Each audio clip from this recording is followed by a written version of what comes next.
నాడు మన తెలంగాణ రైతాంగ సాయుధ పోరాట యోధుడు నల్గొండ మాజీ పార్లమెంటు సభ్యులు కామ్రేడ్ బొమ్మగాని ధర్మభూషణ్ గారి 103వ జయంతి సందర్భంగా ఏర్పాటు చేసినటువంటి కార్యక్రమంలో ముఖ్య అతిథులుగా పాల్గొన్నటువంటి సిపిఐ జాతీయ నాయకులు కామ్రేడ్ పల్లా వెంకటరెడ్డి గారు, సిపిఐ రాష్ట్ర కార్యవర్గ సభ్యులు కామ్రేడ్ ఆందోజు రవీంద్రాచార్య గారు, మిగతా పార్టీ మండల కార్యవర్గ సభ్యులు, ఇక్కడ ఉన్నటువంటి ప్రజా సంఘాల నాయకులు అందరికీ కూడా పేరు పేరున విప్లవ అభినందనలు తెలియజేస్తా ఉన్నా. ఏదేమైనా ధర్మభూషణ్ గారి చరిత్ర ఇప్పటిదాకా చారన్న చెప్పినట్టుగా పాఠ్య పుస్తకాల్లో చేర్పించాలి. గత ప్రభుత్వం గత ఎమ్మెల్యే గారు ఒక హామీ ఇచ్చినాడు.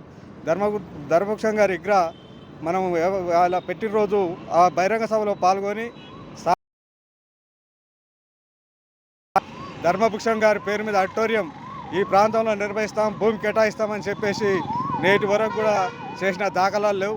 ఇప్పుడున్నటువంటి ఎమ్మెల్యే ఈ ప్రాంతంలో ధర్మభూషణ్ గారి పేరు మీద ఆడిటోరియం కట్టించాలని, దానికి సంబంధించిన స్థలాన్ని కేటాయించాలని చెప్పేసి ఈ ప్రభుత్వాన్ని కోరుతా ఉన్నాం. తెలియజేయాలి. నిజంగా కూడా ఈ ప్రాంతంలో ఇక్కడే రాచకొండ దగ్గర ఉన్నటువంటి నేల్దాంపాడు అనే ప్రాంతంలో భూ పోరాటం వాళ్ళకు మంచిన చరిత్ర కామ్రేడు బొమ్మగాని ధర్మభూషణ్ గారిది.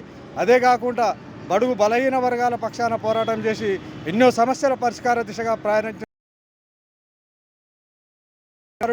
ఆ నిస్వార్థ పరుని నిజంగా కూడా మనం అలాంటి వ్యక్తులు ఇవాళ ఈ దేశంలో ఈ రాష్ట్రంలో ఎక్కడైనా పేరు కూడా ఒక్కరు కూడా లేనటువంటి పరిస్థితి. ఇవాళ పార్లమెంట్లో